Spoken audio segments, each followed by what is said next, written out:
Olá pessoal, tudo bem? Hoje eu trago um assunto bem legal para a gente conversar, que é sobre alfabetização. Vamos refletir um pouquinho quais são os pré-requisitos, que habilidades importantes a criança deve adquirir para se alfabetizar com sucesso. O que estimular nos pequenos, em casa e na educação infantil. Então começa a conversa aqui dizendo para vocês uma pesquisa realizada nos Estados Unidos em 1997, onde os pesquisadores buscavam entender que habilidades crianças que haviam se alfabetizado com sucesso tinham em relação a outras que não conseguiam se alfabetizar. Então, no final dessa pesquisa, eles descobriram que as crianças que tinham sucesso na alfabetização tinham desenvolvidas 4 habilidades super importantes para a alfabetização, que eles chamaram de habilidades pré-acadêmicas, ou seja, aquelas habilidades que as crianças precisam adquirir já na educação infantil. A primeira é compreensão. Compreender brincadeiras, aprender as letras das musiquinhas que elas cantam, atender a ordens, entender as histórias ouvidas, entender as brincadeiras que elas participam. A segunda, muito importante, vocabulário. A criança precisa ter um repertório de palavra bem enriquecido. Quanto mais a criança tiver acesso ao repertório de palavras, ela melhor desenvolverá outras habilidades importantes que ela precisa para a sua alfabetização.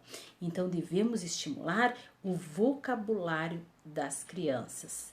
E isso terá, com certeza, resultados positivos para essa criança entre os 9 e 10 anos, durante todo o processo de escolarização delas. E aí, como a gente faz para estimular então o vocabulário dessas crianças? Lendo livrinhos para elas, conversando, perguntando. A criança precisa ouvir, ela precisa falar e ela precisa interagir socialmente com todos. Terceiro, acesso ao alfabeto. Brincar com as letras do alfabeto, manusear, se familiarizar com o formato das letras. Isso irá ajudá-la lá na frente, quando ela estiver se alfabetizando.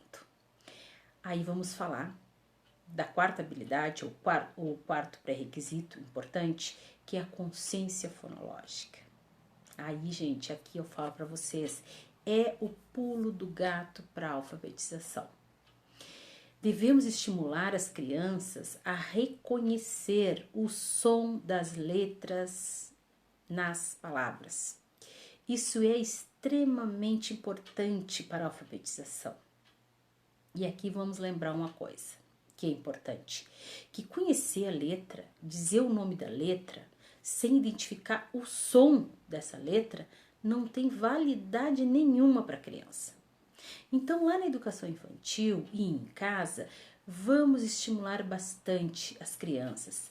Trabalhando o quê? Trabalhando rimas, levando a criança a pensar no som das palavras, que palavras que rimam, dar um repertório para ela, oferecer para ela, fazer ela repetir as palavras, dizer os sons iguais. A criança precisa ouvir muitas vezes as palavras, manipular esses sons. Também ela precisa ter esse repertório, mas para isso ela precisa ser exposta a isso. Não adianta dizer para a criança, diz aí 2 palavras que rimam, se ela não teve uma modelagem para fazer isso. Ou seja, dizer, olha, mão, sabão, pata, lata, contar historinhas que rimam, brincar com as palavras que rimam. Isso tudo são pré-requisitos para uma alfabetização de sucesso. Então, espero que vocês tenham gostado do tema de hoje e reflitam um pouquinho sobre isso. Até breve e até o próximo encontro.